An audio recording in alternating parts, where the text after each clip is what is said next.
Penelope works here. I think Kuma is going to die and Koala's going to get his pawpaw fruit. Let's get into it. So first off, May 3rd, the day this is being recorded, is known as National Wild Koala Day. I did not know this, so that makes it very appropriate for the topic that we'll be going over today. So, yes, I think Koala is going to inherit Kuma's fruit, the pawpaw fruit.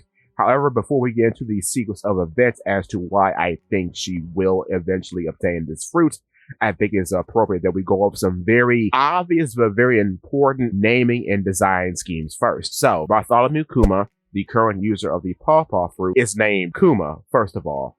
Kuma, in Japanese, means bear. So in a very funny way, you could say that Kuma's name is actually Bartholomew Bear, but moving on. So, Kuma has the power of the pawpaw fruit. The pawpaw fruit is a fruit that allows the user to deflect anything with the animal paw pads on their palm. An additional effect of this fruit, originally brought up by fellow content creator Tati Spins, and then brought up by me in a short I did a little while ago, is that the user also gains these tiny little animal ears on their head. They resemble bear ears, which is very on brand for Kuma, as this whole thing is being a bear. So, moving on to Koala. Koala is a member of the Revolutionary Army. Her name is Koala.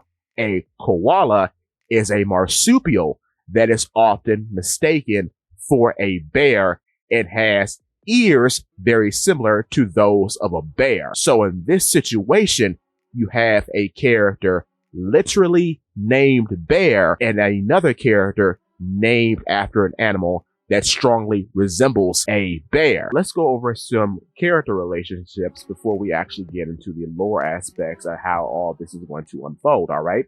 So, Kuma is a former member of the Revolutionary Army, and he appears to be one of the original members, as he is with Dragon and Ivankov when they were known as the Freedom Fighters. When we see Sabo talk about Kuma when he is going to rescue Kuma, he refers to him as kind. We see in a little anime snippet that Kuma trained Sabo when he was a child. Therefore, one can surmise that Kuma once was a sort of father figure to the children of the Revolutionary Army, making that Kuma could be seen as Koala's surrogate father in a way. This is very similar to Bonnie, who also has a very close relationship with Kuma and actually sees him and anyone bearing his visage as her father, as she has a variety of emotional reactions during the events of Egghead. With this being said, the amount of people that know Kuma in a soft parental light are very few, making those individuals a part of a special club in the narrative, you could say. Others see Kuma as the tyrant or the warlord or the war machine. So Kuma to Bonnie, Koala, and Sabo is a very special person. In 1071, we see that Kuma has crash landed in the Red Port. And then 1072, we see him climbing up the Red Line in order to get to Mary Joas, presumably, and he is shot down. I think these events will eventually lead in his death.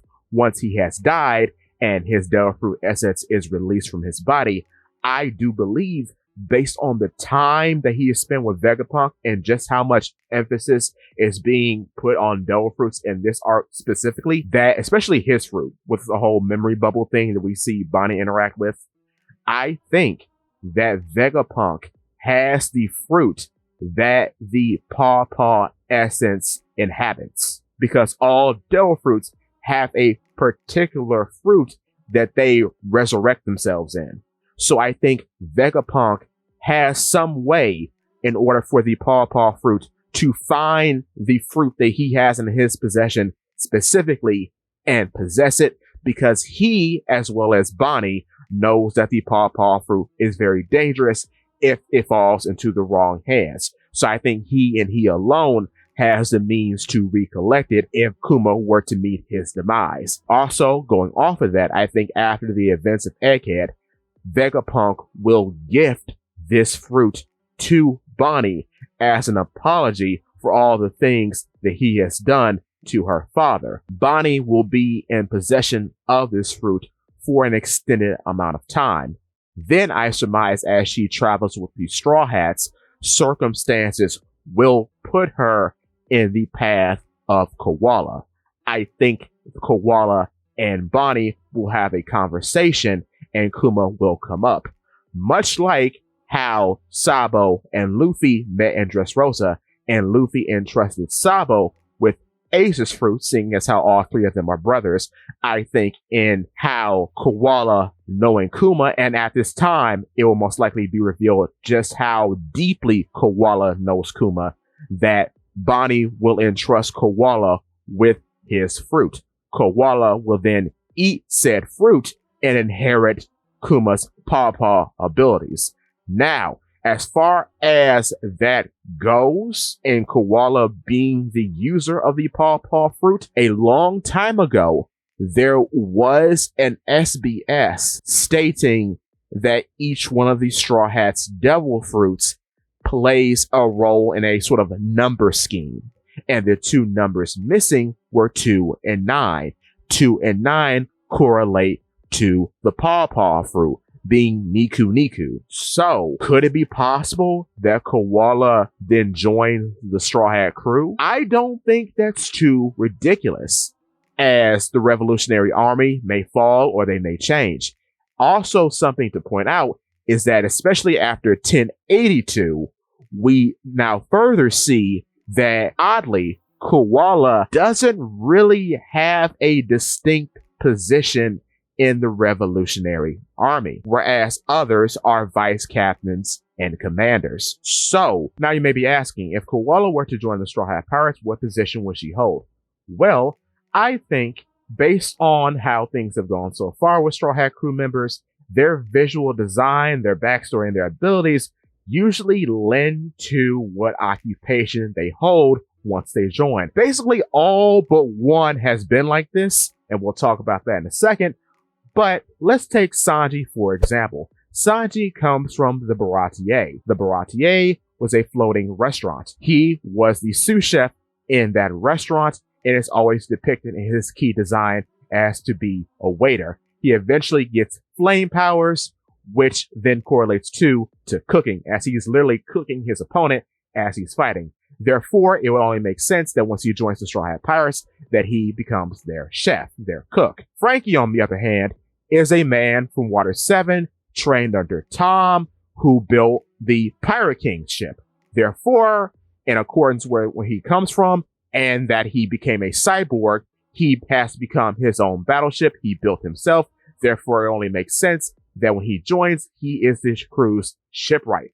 And in being the shipwright, he has elevated the crew far beyond where they were before, which is another very interesting thing with each crew member. They are simply the best in what they do, and they elevate the crew to phenomenal heights once they join. Now, in her visual design, from what we know about her so far, and I think more will be revealed later, but from what we know so far about Koala, her visual design makes her look like someone who drives a car, a driver. And being a driver, that would correlate to being a helmsman. Now, you may be wondering, why would she be a helmsman when we have a helmsman already in Jinbei? The thing about Jinbei is, and we're going to cover this in a huge video, I promise, Jinbei does not elevate the crew in the same way that other members have elevated the crew before him. I know that may be an inflammatory statement for some, and I promise this will get its entire video in which I go step by step as to how or why I think the things I do about Jinbei and where he will be going as far as the narrative is concerned. However, in terms of him just being a crewmate, you have to understand he does not bring the same sort of narrative elevation that the others have. He's strong, I'm not denying that, but there's more to a crewmate than just physical strength or reputation. You see, with characters like Frankie or Brooke or Robin, they have brought so much more to the group and the narrative as a whole than Jinbei ever has. For example, when you look at Frankie, Frankie is a cyborg. The term cyborg before Frankie's appearance was an alien concept in One Piece.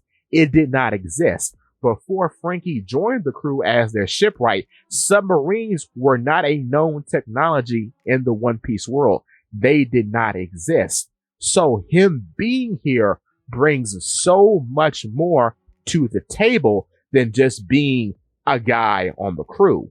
He is significant. He brings more than himself to the crew and the narrative. Jinbei, though strong and has a very high reputation, has these things presented already by other characters. If you want to talk about, say, Fishman, for example, we have had Fishman in the story before him. We've had Arlong, we've had Ha-chan, we've had many before his actual appearance, but when talking about Koala, she is the execution of something that was presented in the world that Jinbei does not fulfill. She is the harmonization of human and fishman relations because she is now the only human in the story who is an accomplished practitioner of fishman karate, so much so that she can actually teach it to others. She is the promise that was presented in Fishman Island. So she is the thing that Fisher Tiger has dreamed about, presented here in the flesh, which I think does make her a bit more narratively important and a bit more narratively representative of what the future has for Fishman going forward in the narrative. A human face that has experienced the same strife because she was a slave. But yes, a human that has experienced the same strife as Fishman and has adopted their culture as her own. Additionally, in having the pawpaw fruit, I think this would elevate the crew drastically because not only are the crew getting a very powerful travel ability, which is a thing that has not been touched on at all, the power of travel, because that would also play into the whole role of being the freest man in the world and going wherever you wish, because now you have the ability to actually send your ship wherever you want it to go, free of the ocean, free of any physical limitations. You could just push the ship wherever you want to go and it arrives there. Additionally, it's very interesting that Kuma, a slave to the world government, has this power but cannot use it freely. So it would make a lot of sense that Koala, the representation of the harmonization between humans and the oppressed fishmen, having this power as a former slave, now gaining the ability of freedom to go wherever she wishes. Additionally, this is an expression of Kuma's old gag because he would ask people where they want to go if they want to go on vacation, and then he would paw path them there. He did this pretty much to the Straw Hats, but it ended up making them stronger as a group, even though that was the most devastating event in their pirate career. The crew was absolutely devastated by one opponent. So, in making them grow stronger through separation, it would only make sense now, with the power working in their favor, that they have the ability to do and go whatever they want, because now they have the power of travel on their side. An ability that once separated them is now working in their favor and makes them even more so a powerful Yonko crew. A Yonko crew that now has the ability that no other ship in the ocean has, the power to basically go wherever they please. Lastly, I think what's very interesting, much like Brooke, whose skull jokes come from the trauma and body horror of being a walking corpse, Koala has something similar. Back in the day, when she was freshly free from slavery, she used to swab the deck of Fisher Tiger's ship because she originally got blood on it, and she has the sort of habit of just cleaning the ship throughout Jinbei's flashback.